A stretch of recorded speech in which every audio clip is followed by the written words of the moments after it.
Hello everyone, welcome to game number 1. We are going to be joining tonight with the great battle between MM and BMM. Hoku did say pretend that she had redeemed Boots, so Boots. It won't be a show off because it's not a real redemption, but we'll just leave the camera like this. I think that works out well. That way Hoku can stare mesmerically at the boots. I have to wonder if they'll last the cast, because, like, obviously, the cats might go up there and be like, this is my spot, bonk! But we do go ahead and have, Macro Machines did get hero pick. That means the map pick went to the side of Butcher's Meat Market. We're going to have Anduin banned out first and foremost. First in Formula 1. I don't know why Formula 1, don't ask.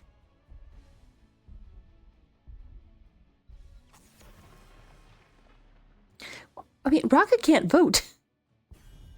I'm the one that decides who wins. I'm not allowed to vote. We do go and have Dehek and Dehaka. Come on out. And by come on out, I mean getting banned on out. We will not have a Dehaka on this map. Dehaka with the race car build is very, very, very quick at the double soak once he gets built. It can take a little bit of time to get to that point. Until about level 7 or so, you can get out soaked. So if someone does go Dehaka, you have an option. And the counter ban on the global coming out with Falstad being removed. How are all of you today? All of you, I want to know. Everyone. Everyone.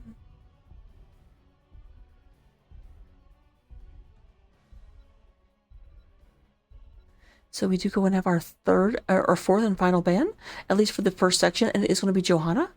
So I always love when this happens. We ended up having a healer and a DPS and an offlaner and a tank banned out. Perfectly balanced, as all things should be. I love it. So we do have Chromie, Jimmy Joe Bob going out first. I do love Chromie. Chromie is the baby dragon that Jozol denies is a dragon. We do go and have the Leo Rick coming out. Leo, very, very, very good in terms of offlaner. Fast soaker, only really outpaced by a stacked Dehaka or a godlike Hogger. I think Malthael can also beat him. If Malthael goes for no one can, not no one can stop death. Don't fear the Reaper, is it? On pale hooves? It's something. We have Waterlong on the Whitemane. I love Whitemane. Whitemane makes me super happy. And then Hoku on that Blase. So is that main tank Blaze or is that offlane Blaze? I would normally not question that. I would normally just say obviously that's offlane Blaze because Blaze doesn't really get played as main tank very much.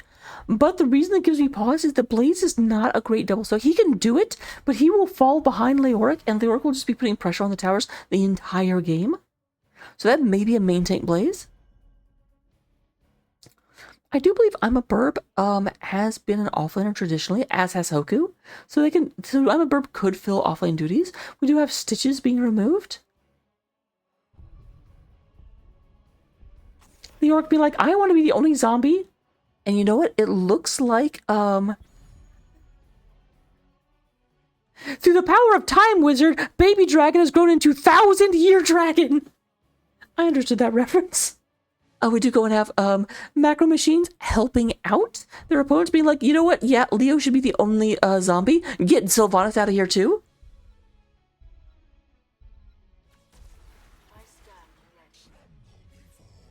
So we do go and have Khalil coming out onto the Vala. Vala, a very, very, very prominent damage dealer.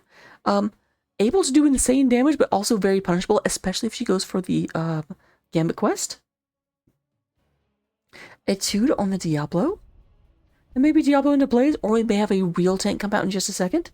I just totally called Blaze's Hoku a fake tank. If Hoku goes Blaze, I did not mean that, I apologize. Nope, we have I'm a Burb on the Garage, let's go. So that will be Hoku trying to double soak. I do feel like that favors Leo a little bit. We should actually see Butcher's Meat Market move ahead in experience, because Leo will be soaking faster. Then we have the Kale Foss. So, Fire Mage and Sand Mage. That is a double mage comp. That's a little bit dangerous. Just a little bit of danger. And then lastly, we are going to have Loktar Ogar.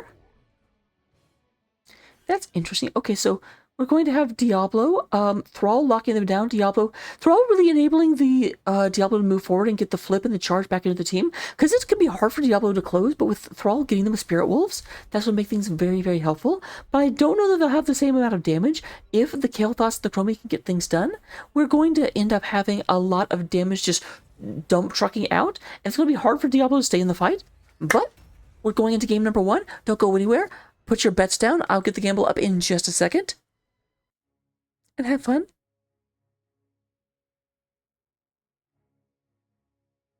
I'm gonna find it.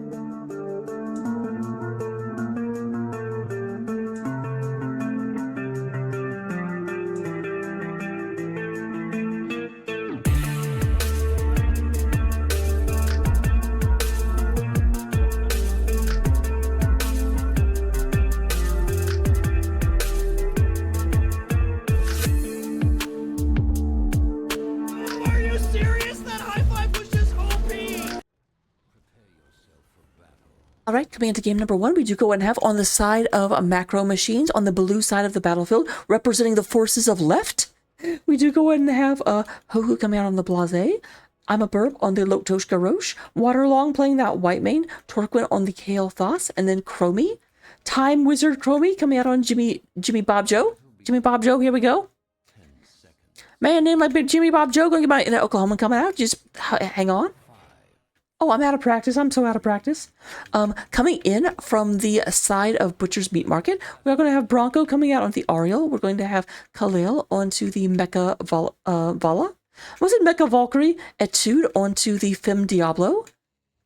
Or the Leablo. I really like the name Leablo. I think it's cool. We do go and have Kyle Bolodets playing the Thrall. And then Solus is going to be playing Leo. A little bit of slowdown. I'm a Burb gets chucked into the wall. Nice hit, but I'm a Burb does have a lot of shields based on being Garage.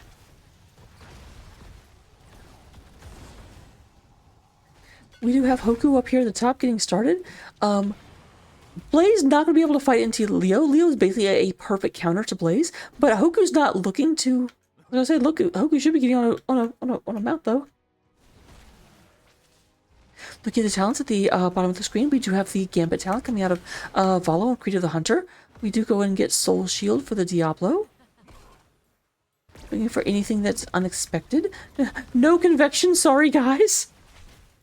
Pity the Frail, I do like Pity the Frail. Unrivaled Strength, and then the Adrenaline Stim deck.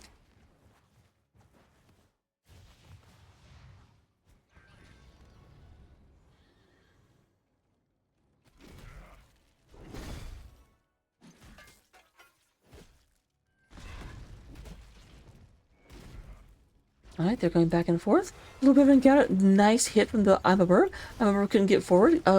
Want to get into Khalil. That's the big problem the Garage is going to have. They don't have a great way other than Gravity Lapse or possibly the White Mane Whip to slow their opponents down.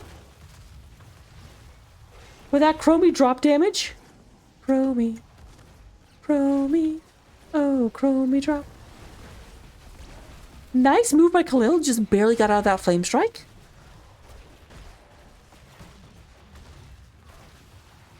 Burb taking the flip, but very, very little damage actually done thanks to those shields that Burb has. Level 4 on both sides. Incendiary Gauntlets, not surprisingly, helping that Blaze. Oh, Etude! Not quite going to get finished off, but that was a really, really good engage real quick. Go ahead and move out. We're a little bit too close to the action.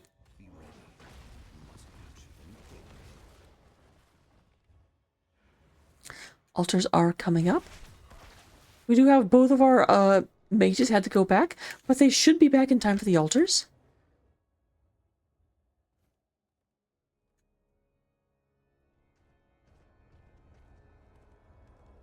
I got baby Jimmy and Bob go on ahead of the altar real quick. Gonna go ahead and hit that sandblast into the bushes real quick, see if anything is in there. A little bit more sand coming down. Okay, Toot goes ahead and jumps in, tries to go ahead and get this done. We do have a time trap onto Kyle. Getting that one out of there. We do have Unstoppable today. I'm a Burb in a lot of danger, though. Does have to move back. But while I'm a Burb is taking a bunch of this pounding, it looks like the most of the enemy team is going through. There's another great time stop. 2 of them in place. Blaze has come down. Leo has not. And that's going to be the first blood, the bloodlust, in the eternal words of Bankai. Coming down and being in favor of macro machines.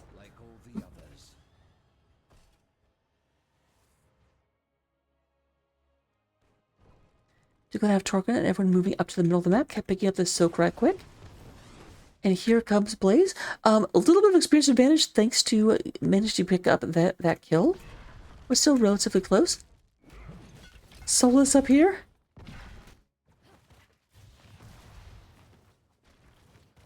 I've been playing too much Veilguard recently, and so I still think, every time I see Solus, I think of the bald mage guy.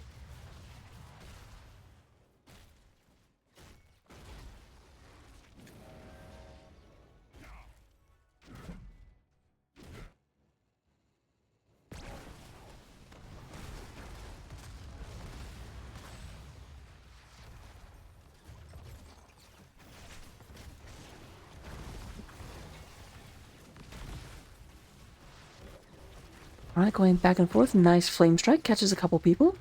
Moving on through. Chromie up to 27 stacks of once again the first time out of 40. Mana Addict at 12 of 20. So both of them relatively even in terms of their overall completeness. 54 stacks on Creed of the Hunter. And we do go and have Diablo goes down one more time. Repeated defense. No stacks just yet on that Ariel.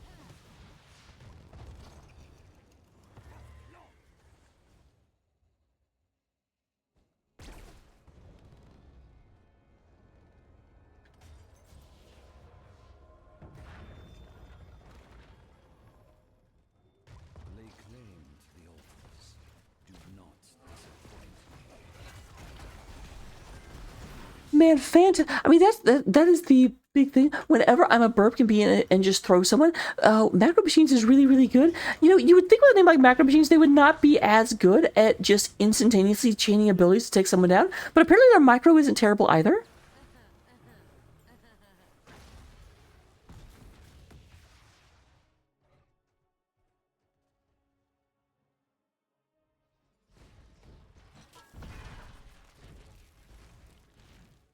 Hoku back to now. Keep in mind that was helped by the fact Hoku was actually here. That it does seem like that's the big difference. Solus is very much prioritizing the soak, and not necessarily coming down to help with fights. And Hoku seems much more willing to go down and help with the fight. They are a little bit in advantage and experience, but I think that's mostly the 3 kills rather than any problems Solus is having with the double soak.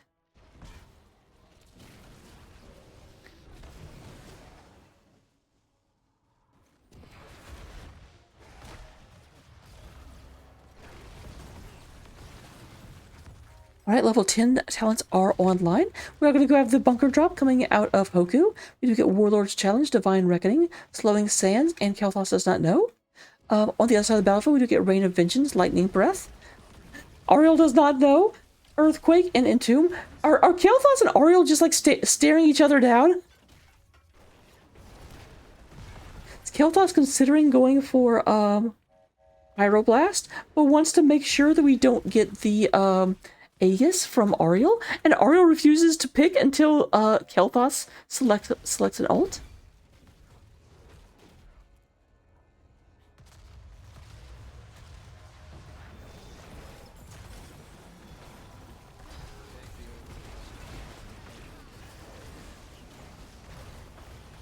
We do have the Fire Breath coming out. Lots of damage, but I'm a burp was standing behind, going and trying to get this taken care of. But it does look like Garrosh is... Does Garrosh have to get out? That is such a ridiculous amount of shielding that comes out. I'm amazed no one actually died in that. I'm amazed Garrosh didn't die, but I'm also amazed that nobody died. Because I definitely thought there were some red health bars that were not doing too well. Oh yeah. I do not blame them for trying to get that guy out of there. Hoku has more self-control than I would. I would try and chase that thrall down. But it's a good thing Hoku didn't, because there were more people right here. And boop.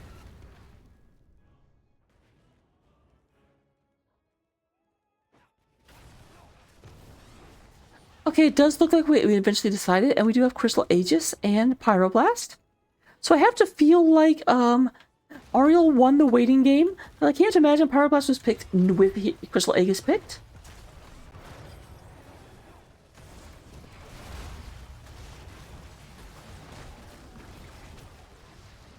Alright, there's the Etude coming down.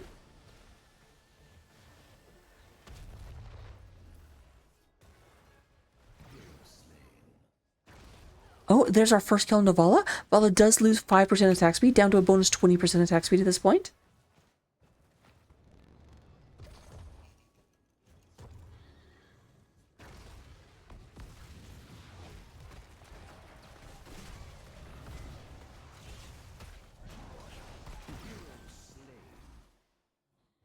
Hey, do very good damage coming. I've got to say, that's the big thing. Macro Machines is so good at just being like, okay, this person in particular is dying.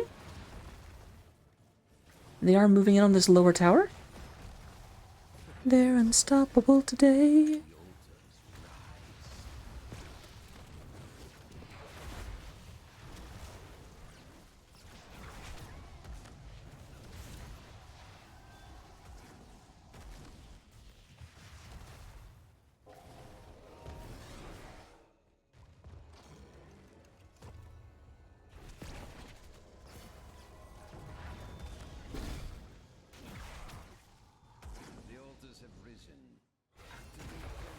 Alright, a little bit of damage going through. There's Khalil. Nice use of that slowing sands. Like, that's in a critical area. But there's the Fire Breath coming out and just absolutely roasty toasting Waterlong and Torquin. We do have the Whitebane keeping them on their feet. But that was a lot of abilities that were kind of used. There's the Aegis coming out. Unfortunately, with the Aegis coming out, that does give us the opportunity for a Flame Strike. But we do get our kill onto Garrosh. There is that Pyroblast coming out. Boop! Khalil down to about half health.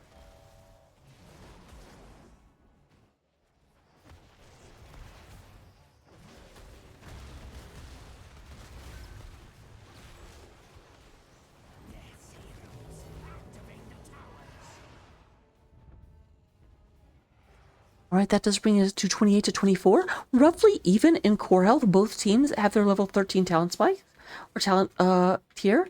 We do have a 1 level lead at the time for the time being on the side of macro machines. And here we go. This camp is being picked up.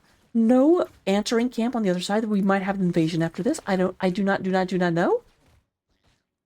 Okay, it does look like macro machines are starting to move in. Will they take position?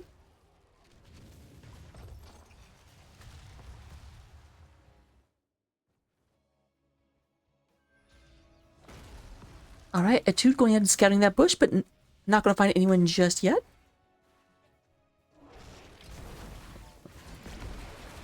Bunker comes down in order to make... But I actually think Hoku may have been able to get out. I'm not positive. Looking for this kill, and they will get it. Hoku goes ahead and goes down. That is going to shut down the double soak on the side of macro machines for about 30 seconds. However, with everyone moving up to get Hoku, it looks like the other team has said, okay, well, guess what's ours? And they actually do have one sapper that did not go down.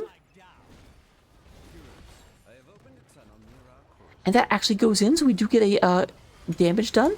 We had roughly even, but we now have a slight advantage on the side of macro machines thanks to that single sapper going in. But unfortunately, this is where things are turning around. Macro machines are really starting to feel the brunt of the opponent's abilities. Keep in mind, the first 5 kills were all macro machines. It was like 5-1 at one point, but now it's 5-5 because I feel like Butcher's Meat Market is really starting to hit their stride.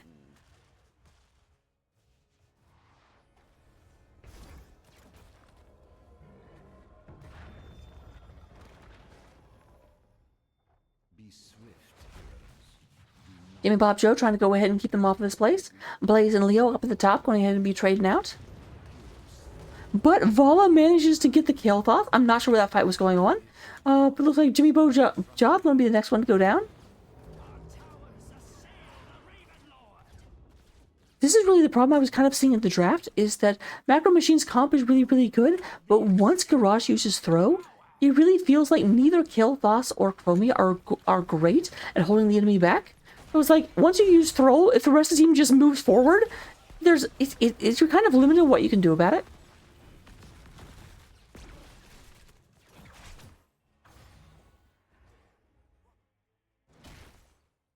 Kyle's going to go back here and take this back. We are at 18 to 18. Even though it was a trade out up top, there were an extra 5 shots coming from the side. So it ended up being 5 shots to 6 because the macro machines only got one of the 3 altars, but it was 6 shots from 3 shots each from the other 2 altars, so it ended up being 5 to 6.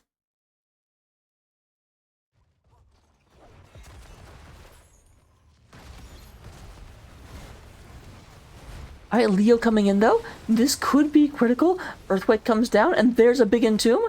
Hey guys, you're not going anywhere. However, we do have the White Mane ult. White Mane ult is so good at keeping the entire team alive. And of course, Leo was not able to, like, Leo was the door of the jail. So Leo couldn't move back, but this could be very, very bad. We do have the Fire Breath coming out onto the Diablo. Lots of damage, but you know what? Lots of sand as well. That's going to be the souls used up for Diablo. Kyle going ahead and being the next target. I'm a Burb says nope.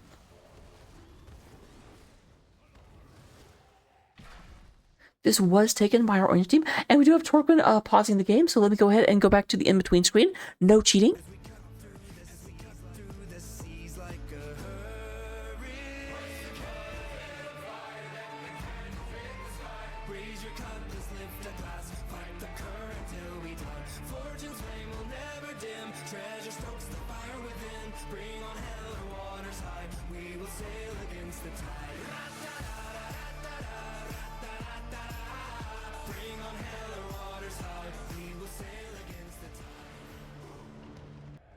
All right, we are back, ladies and gentlemen.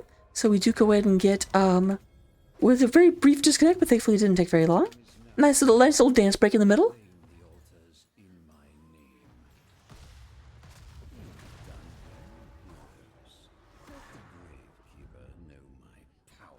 So we do have 4 shots were picked up, thanks to the Thrall being down, and the Diablo not having a whole lot of souls, back to 28 at this point.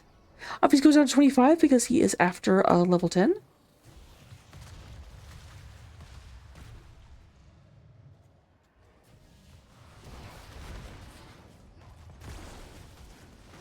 All right, looking at that, level 19, all slight advantage and experience now having gone over to Butcher's Meat Market.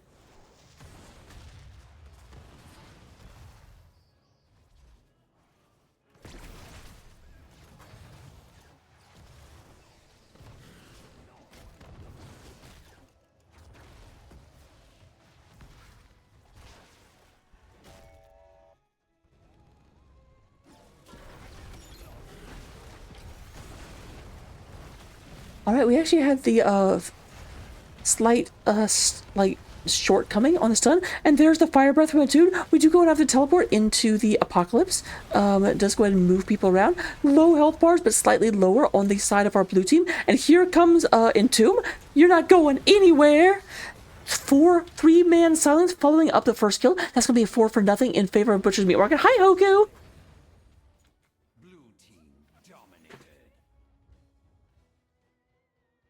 Baby dragon. God damn, I look over and chat. This is why chat has to keep moving, because otherwise I just look over there and I'm like, baby dragon. Are they looking to potentially 4-cap? Or 6-cap? I don't think they can pull that off. This is still fully healthy. But they do have about 30 seconds. They might be able to. There's Solus.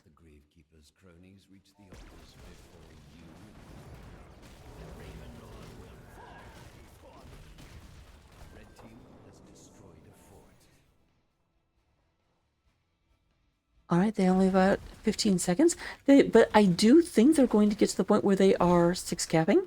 So I do believe Macro Machines is not going to be able to fight them on... Oh, they already get the point? I figured they were waiting on the point. My bad, my bad, my bad.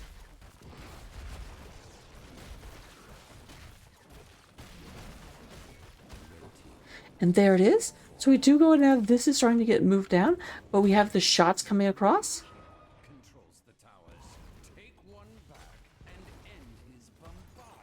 Yes, Malby, thank you very much. I appreciate your, I don't know what that is.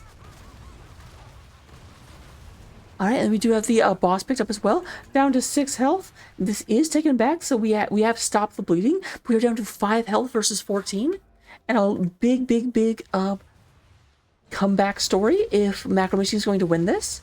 Because they are running into that silencing Entomb, and that's a problem. The Leo is not with the other team.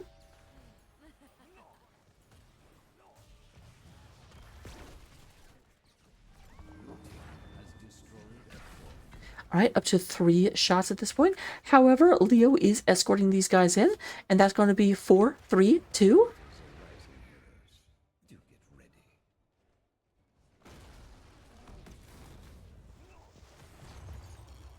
Now, right now, we have to be very aware of Boss. Boss will not be up for 4 minutes, but Boss will win the game for Butcher's Meat Market. However, Solus takes a lot of damage. We do go to have Waterlung going down. This might be curtains. I'm sorry to say. With 2 people down, we do have the stasis coming out for Chromie, but GG is called by I'm a Burb. I tend to agree.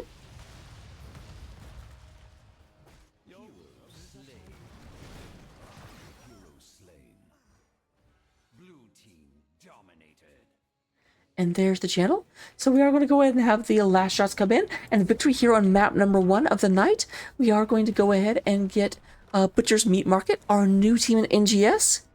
Laureled up. Congratulations.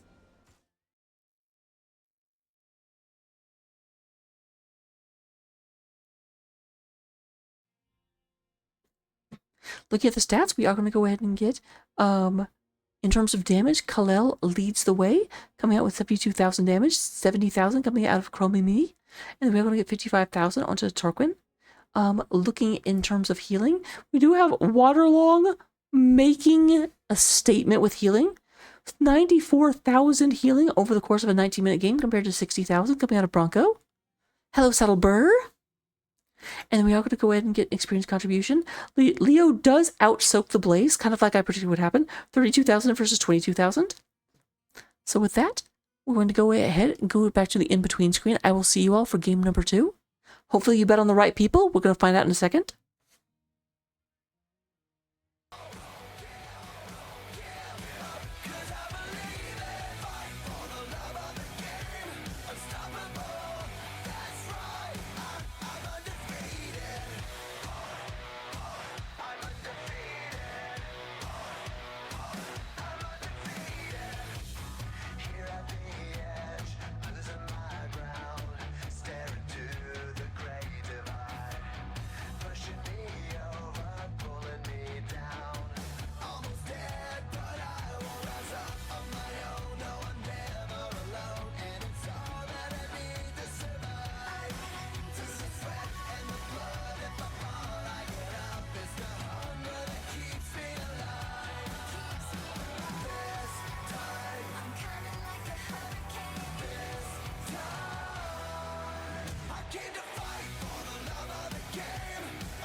to prove. I'm a shedding off the shame and the dead, dead weight. Alive, why with a broken fuse? We will never be the same, but we're bound by fate. Overturned and overrun, from the depths to paradise. Open roses on the guns, dreaming down to the afterlife.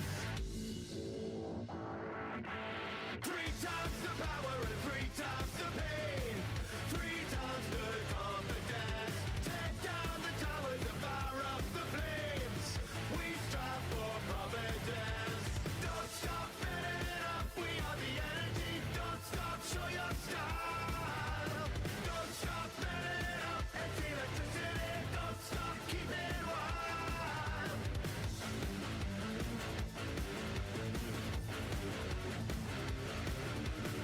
A split soul with a bitter wound. I'm a feather, I'm a fang, I'm a dark, dark dream.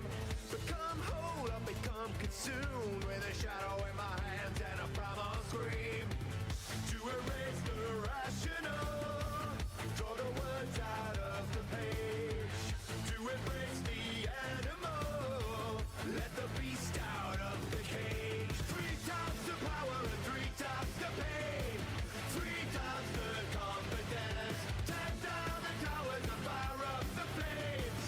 We strive for providence. Don't stop filling it up. We are the energy. Don't stop, show your style. Don't stop filling it up. It's electricity. Don't stop, keep it wild.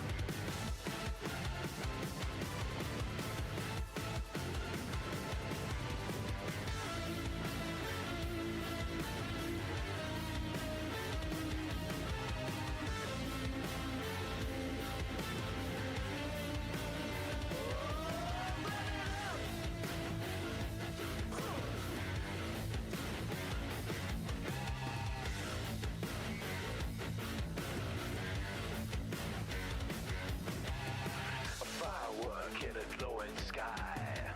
Through the hell and the hammer stride. A cool smirk and a smoking star. Ram my engines up and right. Demon heart inside of me. Got the style to make the grade. Carbonated ivory. Devil tears upon the blade. 3 times the power and 3 times the pain. 3 times the confidence. Take down the towers and fire up the flames. We strive for providence. Don't stop filling it up. We are the energy. Don't stop, show your style. Don't stop filling it up. It's electricity. Don't stop, keep it wild. 3 times the power and 3 times the pain. Show your style. Hello, hello, ladies and gentlemen. Welcome to game number 2. Game number 1, we did see Butcher's Meat Market. I have to move because I changed the camera so you could see the amazing boot. I really love the interior. The interior makes me so happy. With just the... Look how shiny it is.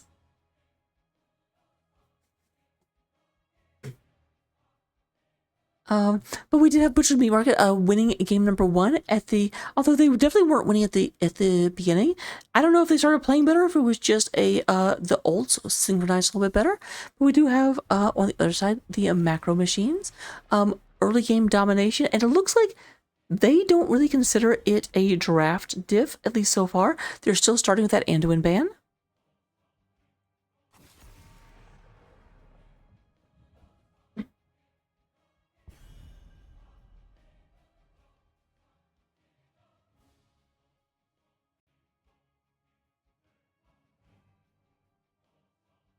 Do we have a false stat? False stat? Nope. No, actually they're getting Sylvanas in earlier. Sylvanas is one of their bans from last time. It's not a huge change, but they did get Sylvanas in the 3rd slot last time. Oh, here's the first real change. Chromie getting taken out. They did not like Jimmy Bob Joe coming in there with the Chromie. Chromie. All right, and false stat is taken. Was not banned out this time. That's probably why it wasn't banned out this time. Jimmy Bob going to go ahead and be that good old boy false dad. Right on that there swift wing, I'll tell you what.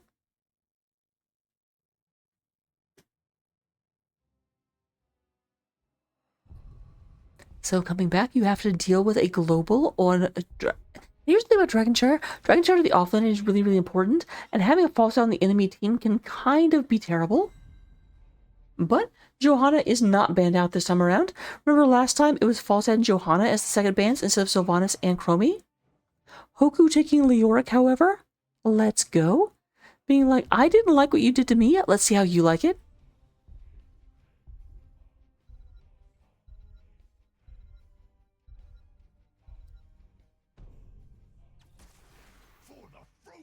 Oh, and we get the Valentine's Day in Nubarak. That makes me, I really love that skin. That skin makes me like super plus happy. Super plus happy.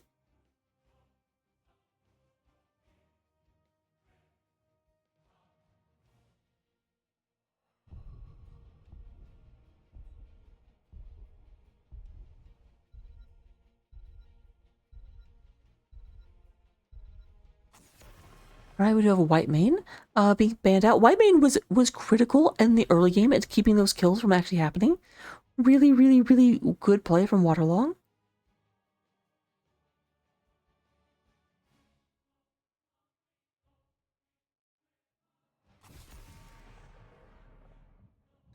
And we do have a la la la la la la la la. So I like how they both trade off. Like this was a really good. So Khalil gonna have to play something different, as will Waterlong. But to be fair, no one's actually playing the character they played last game except for Bronco. Bronco does get the Ariel once again. Once again, it is Ariel. That's a little bit of difference. I'm here to help. I yearn for battle. So that's interesting. Is Solus going to be an offlaner with Imperius? Because here's the thing about that. Like, Imperius is a very good duelist, but you can actually just sort of like let Hoku have Hoku double soak and not worry about top and just 4-man push bottom. That is a valid response to this. There's Torquid coming out with the Maiev, and then Waterlong on the Uther. That's an interesting pick. Uther is definitely a character that you take.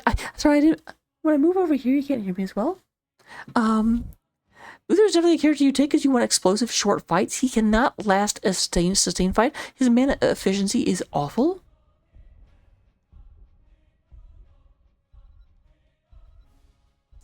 And lastly, we're going to have Kyle coming out here. Hello! Okay, I'm very excited about this game. This game has thrown 8,000 curveballs at me, and I'm here for it. So yeah, the double soak strategy on Leo may not work as well because that was predicated on Imperius being the other offlaner.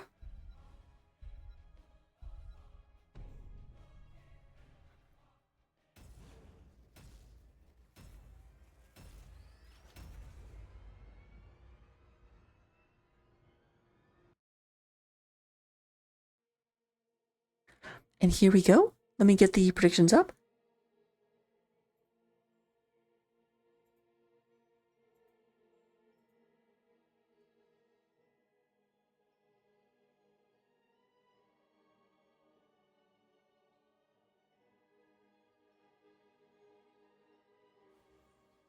All right, coming into game number 2, representing macro machines here on the blue side of the battlefield. We're going to go ahead and have Hoku playing that Vicryl King Leoric, Jimmy Bob Joe on the Falstad. We're going to go in and get Torquid coming out here in the Maiev. Waterlong going to be playing Uther, the Lightbringer. And then we do get I'm a Bird playing the Lovebug himself, Nubarak. They are macro machines. They are the Monarchy of Malevolence. They are your blue team. Opposing them on the other side is the orange team. We're going to go ahead and have Bronco playing the Ariel. Khalil coming out here onto the I'm here to help, Jaina. We do go ahead and have Solus coming out here on Imperius. Etude is going to be playing the Johanna. We do also have Kyle Molodets playing Olaf the Stout, Baylog the Fierce, and Eric the Swift, the Lost Vikings. They are the bureaucracy of banishment. They are a butcher's meat market.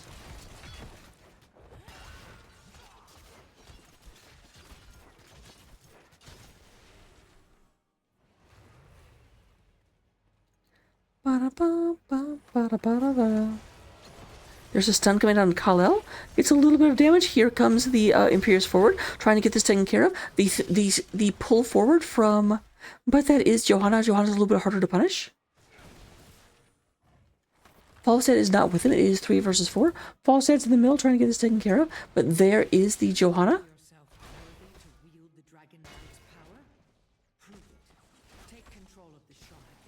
Alright, Kal-El moving forward. Not going to have too much trouble. We do go and have Hoku freed up from double soaking, so is being a little bit aggressive up here. Meanwhile, there's a battle in the middle. Etude goes and takes a bunch of damage. There is Jaina Blizzard coming down, trying to go and get this taken care of. We do go ahead and have Jimmy joining this, trying to go ahead and get this down. But it's so hard to kill Johanna. Capture the shrines, inherit the Dragon Knight's power, and lay waste to this forsaken kingdom.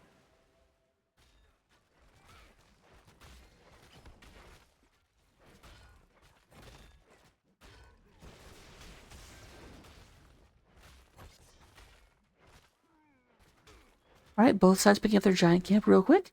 We do go ahead and have Hoku moving up here. Not going to let top go uncontested. They try to get a Viking in there, but they're not going to be able to. And there's the first quarter kill coming in favor of Hoku as top is taken. This does free up Falstad. Had to place middle very, very quickly. But there is a battle going down here. I'm a bit surprised the blue is actually fighting into this without Falstad.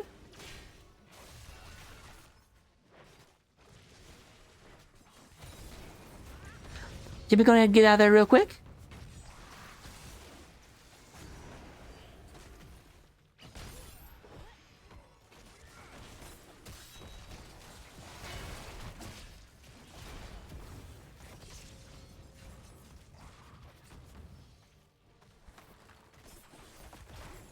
Right, I'm a burb takes a bunch of damage trying to go ahead and get out of there. Lots of damage onto the burb, and that's going to be a counter kill coming on the side of it pushes me rock. I forgot their name for a second, but you know what? It's not going to be just one as the spear lands, and we're going to go ahead and have lightning chicken for dinner.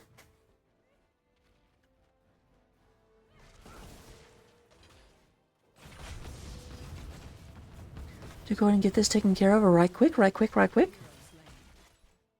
There is a kill in the middle, trying to go ahead and get back into soak. We do currently have about a level lead coming out of Butcher's Meat Market.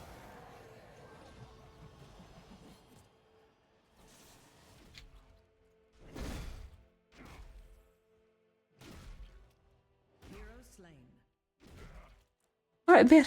The middle lane is at this point just like a casket for the Vikings. Vikings keep going middle, and Vikings keep dying.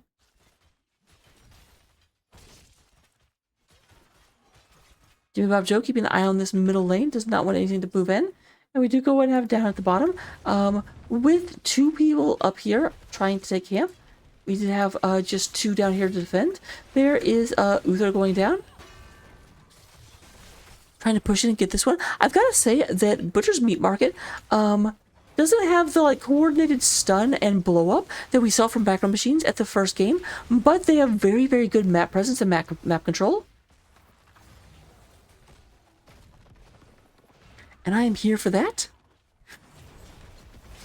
You're gonna have Waterlong coming down here. Uther has arrived back on the scene, trying to get this taken care of. There is I'm a burb down at relatively low health. Waterlong will have to work on that over time.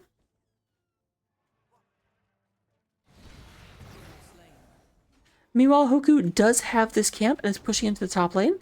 Currently, only Vikings can hold that back, and Vikings not going to be super effective against Leoric. Meanwhile, however, there is an attempt at this camp down here, which is leaving the bottom fort a little undefended. Just a little undefended. Yeah, and they're still lost, Malby. They've had like 35 years to find their way, and they haven't done it yet.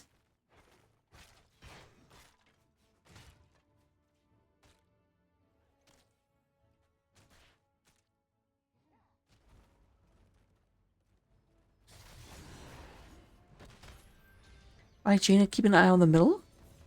There's Torquin moving in onto Etude. This gets picked up. They're not quite able to pull anyone off it. Meanwhile, up top, Hoku does end up try to go to the middle real quick and aggress on this, but not going to quite be able to. However, we'll get this taken back in just a second. Just a little bit.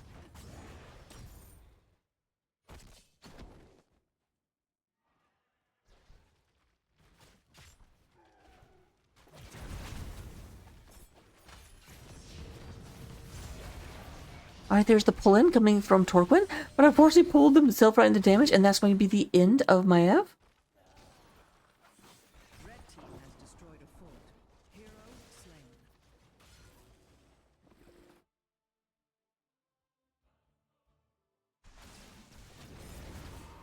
Alright, nice barrel roll. Just go ahead and prevent that from happening, but we've got Might of the Inquis as Sothis goes ahead and downgrades from angel to dragon. Like, dragons are cool, don't get me wrong, but I do feel like an angel is a little bit more up there in terms of cool factor. It's like, dragons are just big lizards.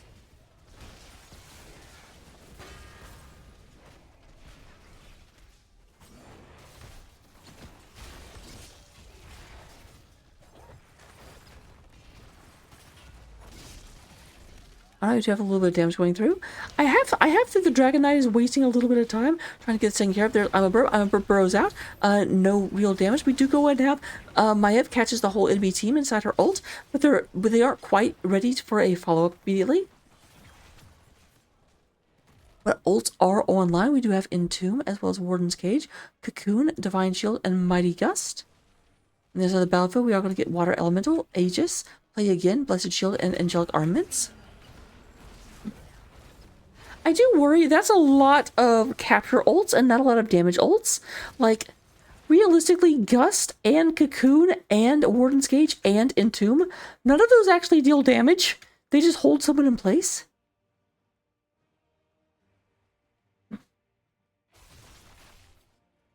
And then needless to say, Divine Shield also doesn't actually do any damage. It also doesn't hold people in place like it's a defensive ult, but still. I'm concerned they don't have the damage they need to make this worthwhile.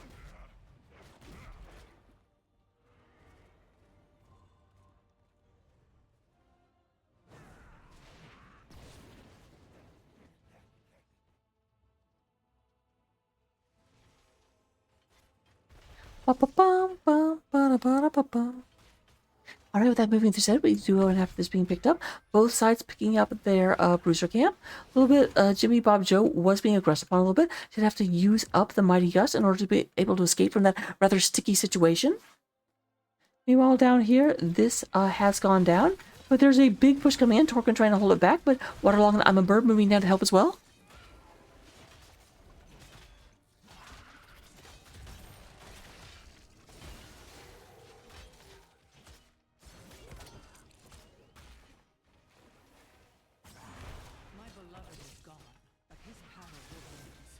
Control the shrines and make use of it.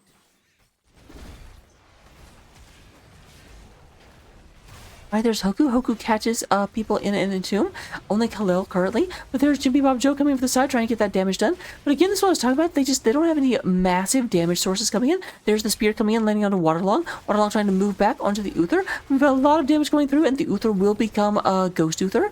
We do go ahead and have a Warden's Cage coming through. Lots and lots of damage, lots of but again, they don't quite, never mind, they do go ahead and manage to finish off Jaina, picking up their first, I'm not going to say real kill, but I think all the other kills are just a series of kills on the Vikings. That was their first, like, one hero kill equals one kill on the counter.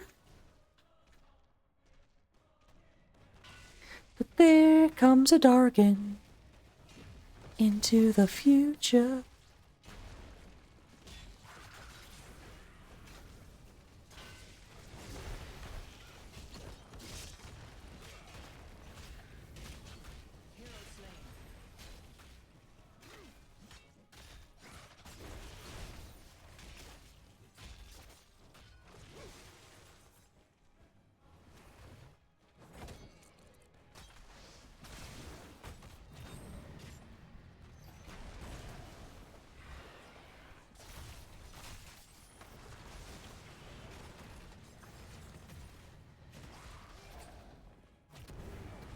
All right, Dragon Knight comes up north, trying to go ahead and get the hat trick. Not pushing in, but wants to go ahead and make sure that all the lanes aren't easy to contest. But they do go in and get the pull in onto Kyle, trying to get this damage. There is so this fantastic. There is the Gus coming back, having a very hard time. But again, Uther's the first one to go down, followed by Falstad. We do have one of the Vikings going down, but there goes the Leo.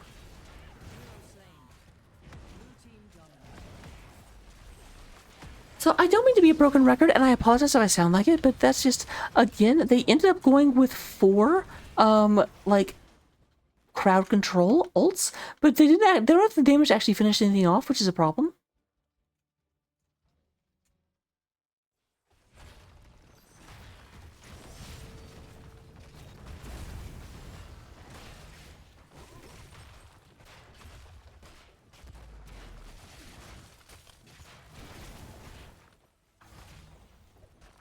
Alright, but it does look like the death timers are short enough. The blue team is back into the area. Now, what are they going to do in order to try and change? Obviously, I mean, the easy answer is get to 20 and then Silence and Tomb. Like, the lack of hard damage in the form of ults that just do a ton is solved by the fact that Silence and Tomb just hold them in place long enough for bad stuff to happen.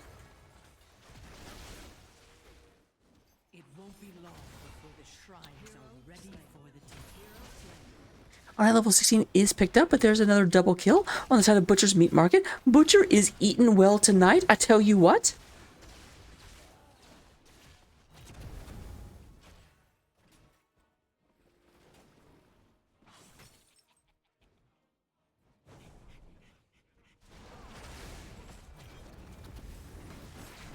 I wouldn't say a bad pick. Let's not try and point fingers at individual players, Malby.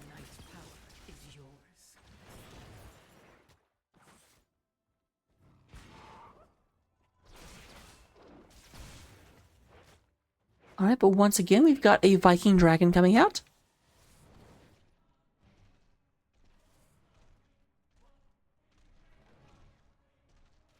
And Dragon Knight gonna move forward. Here's the thing, even if you burn the Dragon Knight down, all you get is a Viking at the end. It's like opening up one of those Cadbury eggs and like finding out that they only put like a jelly bean in it.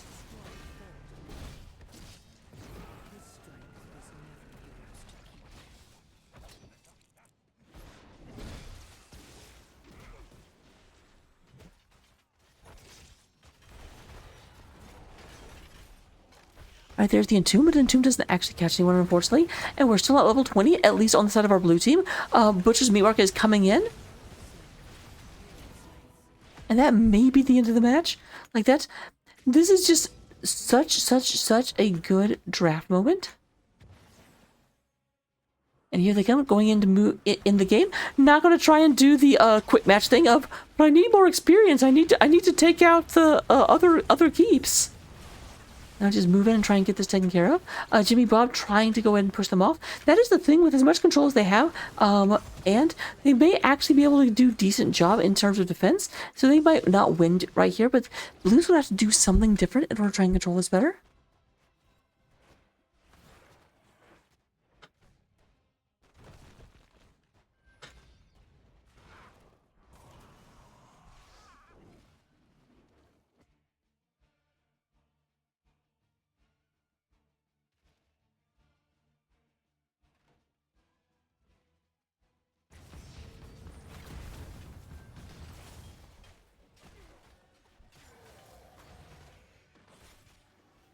Another chance to prove yourself worthy. Do not squander it. I won't squander it.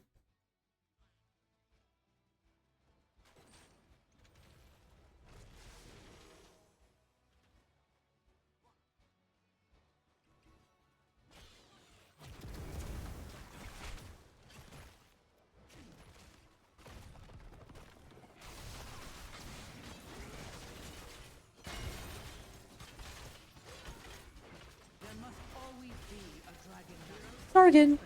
You go and have one of the Vikings going down, but there's the move in. Fantastic!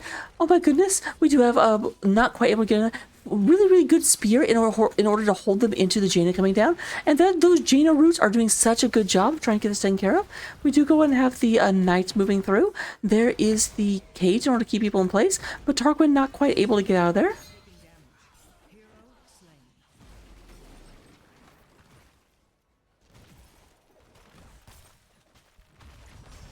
Red team has destroyed a fort. All right, and this is most likely going to be the game. We've got about 20 seconds before anyone comes back. Only Jimmy here able to try and protect. Fire comes for you. But here comes another Darken Knight. Vikings do that by themselves with one Viking going to each of the places. Hero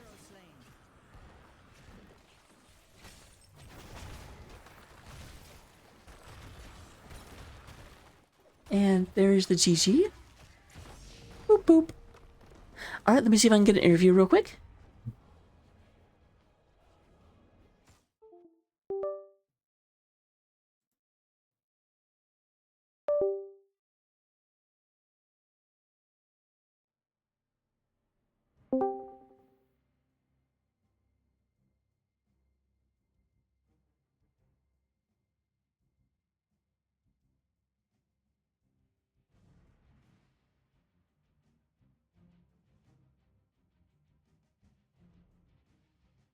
All right, while we wait to see if I am joinified, let's go ahead and take a look at the stats at the end of the game.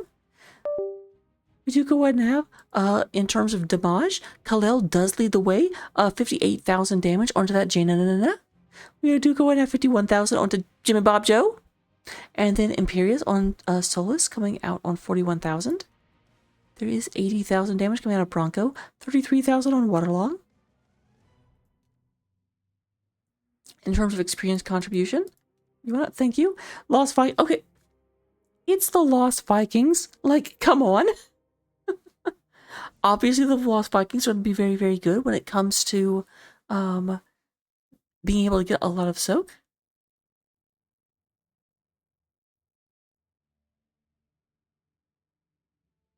All right, it looks like I am going to be joined. Hello, has told me that they're joining the lobby too. I don't know who they are. I almost said I don't know who they is. I've said Billy Bob Joe a few too many times. All right, and here is Bronco. Hello, hello. Hello, hello. So, first question, kind of easy. How you feeling right now? Yeah, feeling good. Couldn't have gone. I mean, that first match was kind of. It was a little dicey there at the beginning, but I think we scaled in well to it, and I think that second one we played just about as well as we could have. Yeah, second one was a very, very good performance. I do have to say, I feel like your opponents spent a little bit too much being like, okay, we have to keep them from moving, and then we're like, wait, but how do we kill them? Yeah, I mean, kudos to their damage though. That first game, the Chromie was a real nuisance. Slowing Sands was just brutal to work through. And then that Falstead was just a problem all game. So I don't remember who was playing each of those, but yeah, shout out to them. They were playing really well. Yeah, they certainly were. I love Chromie as long as I'm casting and not having to play against her. Yeah, seriously, she's great to have on your side. So, I do have to ask, so first of all, how does it feel being, I'm pretty sure the only person that didn't have to change heroes between games? Yeah. Well, they kept banning out my Anduin, so just kind of worked out that way. That is the thing when you ban out Anduin, you're like, okay, well, I have two other healers to start with A. Yeah, and I really like Ariel on Dragonshire. It's just a lot of free whip stuns on the shrine, so that one worked out well. It was between that and Rhaegar, so we were kind of glad we went Ariel. Worked well in that second game. So I do have to ask, was there anything you did in the first game? Because I'm pretty sure the first 5 kills, or at least 5 of the first 6 kills, went to your opponents. Was it just the ults coming online, or did you guys actually start playing any different? I'm not sure we played any different. It was more dibs. Diablo needed to get souls, and we needed our Vala to stack. Once those stacks started coming online, we were able to just go front to back and target the Garrosh first. and the white main was healing like crazy. The white main healing numbers were insane, but I think our percentage damage with the Thrall and the Vala really, ate through the Garrosh nicely. So yeah, I'm not sure we really changed much. We weren't too concerned with the early deaths. I think it was more like, all right, let's calm down a little bit. We'll not dive in quite as hard, and things kind of came online. The other question I have, and granted, you do not have to answer this, don't share state secrets, but I do notice in game number 1, you did have the Thrall backing up your main tank, and then game number 2, you did the same thing with Imperius. Is that a comp that you guys just enjoy, having, like, a hyper carry with a, like, tank bruiser frontline? Or is it just they happen to work with those two particular maps? I think it just kind of happened to work out with the draft. It's not something we go into the game saying, okay, yeah, we want to run this. It's just, we're kind of fluid with our picks. We have a lot of flexibility, and if we see something that'll work, we considered going Imperius as well in that first one, and decided to go Thrall instead, just for the extra roots and stuff on the Garrosh. So yeah, it's nice to have a really tough front line that's difficult to go through, especially against a Garrosh. But yeah, not something that we planned ahead of time. And if I didn't say it, I am joined by Bronco. Bronco was the Ariel in both games. Yeah, thanks for having me. So, someone in chat, I'm assuming someone actually knew you, but still, someone in chat was like, who is this guy? He's so well spoken. Thanks. But, last question I have for you guys, or you, I guess. There's only one of you. Just one. Why is your team called Butcher's Meat Market? Is there a story there? No, not really. It was more of us trying to be clever and funny. We're thinking, what's the best name we could come up with? Solus threw that out early on, and we just kind of ran with it. I mean, I do enjoy it. I was telling one of my friends I was casting this tonight, and they were like, "Oh, that's great names. Are they new?" And I'm like, "Yeah, at least some of them are like brand new. So welcome." Yeah, no, it's been fun. We've had a couple people who've played NGS before, but yeah, our team is new this season. So those are the questions I had. Are there any shout outs you want to give? I mean, shout out to everyone. It was, the Vikings play in that second one was excellent. No notes on that. Our tank play is always great. It's been fun to play with this team. They're relaxed. No one's getting angry at each other when there's some misplays here or there. So yeah, it's been great. Well, that's definitely what we look for. Um, I've definitely played on teams where the other thing where it's not true, and as soon as every single loss, Yeah. it's like, whose fault is it? And that just gets unbearable. Yeah, a lot of finger pointing, right? So none of that. I mean, we're also in the good times, right? We've had a few good matches, so I guess we'll see if how things play out if we start dropping a couple. But I've got I've got all the confidence that we'll be all right. Well, that definitely helps. But I'll let you enjoy the after party. Don't do anything I wouldn't do. All right, thanks. My pleasure. And we will go over, there aren't any other Heroes of Stormcast going on, so I'm going to abuse the fact it's my channel, and we're going to go over and meet, raid one of my friends that does not stream very much, and just try and give, them some support. So, here we go.